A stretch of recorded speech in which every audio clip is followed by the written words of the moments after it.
chance, isn't it? Right? To take revenge on Nintendo for everything they've done. Am I really about to do this right now? Is this what you want, dbrand? You want me to kill the Switch right now?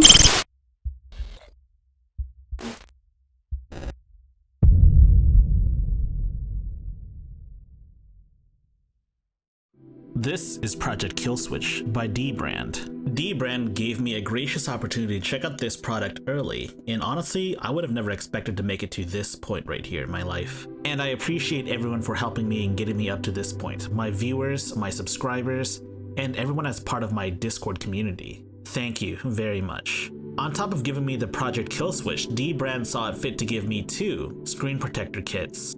And I apologize for the blurry footage. I'm not sure what happened to my phone during then, but rest assured, I'll try to make sure this doesn't happen again. So inside Project Killswitch, they decided to give me, well, a bunch of things. Included in this kit is, of course, dbrand's flagship product, their skins. In particular, they gave me 2 of their teardown skins, which of course involves me removing this skin that I have on my Steam Deck currently. You'll want to clean it with alcohol wipes. I've got some right here. You'll want to be thorough, like very thorough. And as stated before, they gave me 2 screen protectors. Well, 2 screen protector kits actually, because each of these kits has 2 screen protectors in it, just in case I mess up a lot. But of course, I am, after all, a tech YouTuber. I'm practically a professional screen protector applier. And of course, the screen protector kit also comes with all of your stuff designed to help you clean your screen off before you apply the screen protector. As per usual, you get alcohol wipes, you get a microfiber cloth for drying it off, and you get dust magnet stickers for getting dust off of your screen. So without further ado, let's get started.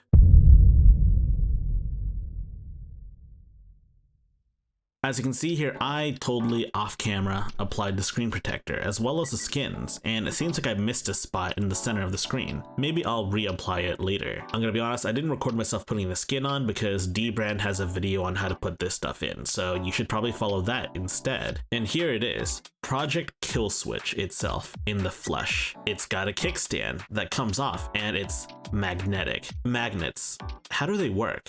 Well, it seems like they work in Project Killswitch, so here we go. As you can see here, totally magnetic. You literally cannot mess up putting this on. And the kickstand has a very satisfying sound when you open it up and close it up. And as you can see here, you can actually rotate the kickstand. I'm not really sure what the benefit to doing it like this is, but it's possible. And yes, you can also attach the kickstand upside down, but you're gonna have a really hard time opening it up without straight up removing the kickstand all the time. I had my fun messing around with Project Killswitch, but now it's time to get to business. It's time to engage the kill switch. So you can see here, this is actually the top plate. The front cover is made to fit in with Project Killswitch. I mean, after all, they were designed to be used in tandem. This is actually pretty easy to install itself, though if you want specific installation instructions, you should check out dbrand's video. dbrand should have a tutorial video out by the time this video comes out, presumably around launch. You may be wondering what these top and bottom pegs are. Well, it's for securing this cover right here. It keeps it from rattling, you know? Here, you just gotta snap it on like this. It's friction fitted after all. As you can see here, all of your controls are safe in here. Nothing should be pressed. Not your sticks, not your D-pad or buttons, heck, not even the triggers or bumpers. The only buttons that are really exposed are those back buttons right there. Oh, and your USB-C port. And as you can see here, you've got the top of the device right here. You've got the power button, you've got the volume buttons, and you've got your headphone jack and Type-C ports. Nothing important is blocked off, especially not the exhaust ports. And pressing the power or volume buttons is only marginally more difficult. It's really not that difficult whatsoever. Wait, what the heck? Wait, what's down there? I didn't even notice that at all. And yes, there's even more to the story than meets the eyes. You've got 2 of these things right here. What are they? Well, I'll show you. Pull them out and you'll see these are in fact analog stick caps. You've got black and you've got Portal colors. And would you look at that? Beautiful orange and blue. If you've never played Portal or Portal 2 before, you should play both games. They're both excellent games. They both look quite nice, but I think the obvious choice for this video are the Portal colors. So before we add these, let's first talk about our controls here. As you can see here, despite having trackpad covers on, the trackpad still work just fine. And applying these stick covers are pretty easy. All you have to do is slip them over top of your sticks and And that's that. And to answer everyone's questions, yes, the touch capacitive functionality of the stick still functions, even when you add a thumbstick cap over top of your thumbsticks. The touch capacitive functionality still works, as you can see here. I'm still using gyro. I had enough fun with video games. Now it's time to talk about accessories. Namely, what accessories will work while the kill switch is engaged. This is this typical Steam Deck carrying case. As you can see here, mine's not the 512GB model because I didn't buy it, okay? Project Kill Switch will not fit in your Steam Deck case. After all, it's simply too big.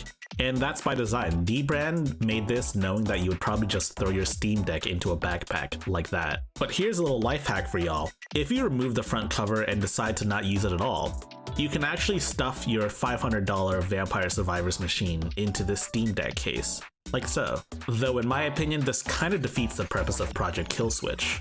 But it's there in case you want to, use the Steam Deck carrying case. You can even stuff the kickstand in the back, like so. And now you've got this front piece left over. Let's try a different carrying case. This right here is the Jsox Case. It's pretty similar to the stock Steam Deck case, but this is a bit bigger, so you can hold more stuff in it. Now for the real question, will this fit? Well, let's find out. I'm gonna stuff my kickstand in there, and then I'm gonna stuff the Steam Deck in there. And then I'm gonna close it up, like, man, I always get this confused. Like so. And then you can close it up. So as you can see here, it closes up pretty fine. No need to squish it down or anything like that. And look, you got a portable kill switch with you. Sans the cover, of course, which I still believe it defeats the purpose of kill switch. So let's open it back up, and here's something interesting. When you open it back up and pull it back out, you'll see that the kickstand, well, it actually reattached to the back magnets. How do they work? So other than that weird snafu, I mean, it works fine. The issue is if you include the kickstand, you're not going to have a lot of room for a lot of different accessories in the bottom compartment. So let's move on to the final case we have, and that is the TomTok case. The TomTok case is a very different beast overall. As you can see here, the case itself isn't very form-fitted. It's more like a bag, really, than anything. But it's time to answer the question. Will Project Kill Switch fit in this bag? First and foremost, before we stick it in, let's remove the kickstand. And would you look at that, it's actually going in. Believe it or not though, it's actually not that tight of a fit. It's only taking a bit for me to stuff it in because I have other accessories in here. But if you take those other accessories out first, it should be very easy to put in. One of my big concerns with the TomTok case was that the controls weren't very protected due to the fact that it wasn't like form-fitted or anything like the other cases. Now with the Project Kill Switch though, you don't have to worry about that. And even better, you can actually slot the kickstand in there just fine. You didn't even have to store the kickstand in a separate compartment. And even better, you get to keep the front cover on. So if you're rocking Project Kill Switch but you don't want to bring an entire laptop bag with you, you can just use the TomTok bag. It's time to talk about another accessory.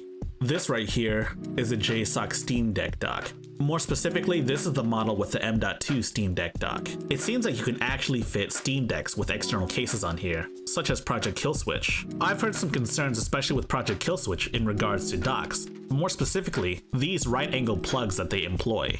And yes, Valve's official dock will make use of these right-angle plugs as well. And I can say with pretty good confidence that it fits in there just fine. The only real caveat I can think of is that Project Kill Switch makes it a little difficult to unplug these right-angle plugs, but even then, it's really not that difficult.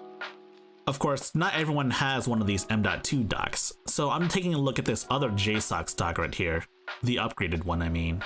And as you can see there, the charging indicator light is on, meaning that it's plugged in and it detects it, so you're not getting like partial connection. Now for the real question. Is Project Kill Switch right for you and your $500 Vampire Survivors machine? Well, it really depends on how durable Project Kill Switch actually is. Let's find out.